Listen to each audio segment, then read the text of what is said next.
Hello and welcome to this tutorial series on Azure Logic Apps. Today, we'll explore the different types of variables and how to use them in workflows. What are variables? Variables are used to store and manage data in Logic Apps, enabling dynamic. The various types of variables are: a string variable holds text values. Example, hello, Azure Logic Apps. Integer variables store whole numbers. Example, 25. Float variables store decimal numbers, such as 3.14. Boolean variables hold true or false values. Array variables store multiple values in a list.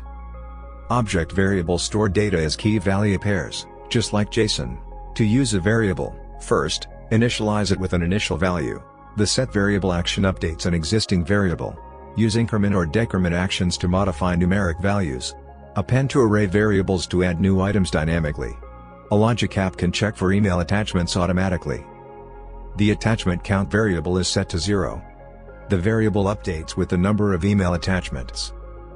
If the count exceeds 5, an alert email is triggered.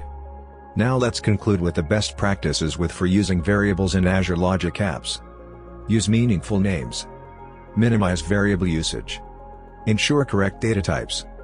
Use expressions for dynamic values. In the next video we will create a demo Logic app and use a variable to count email attachments.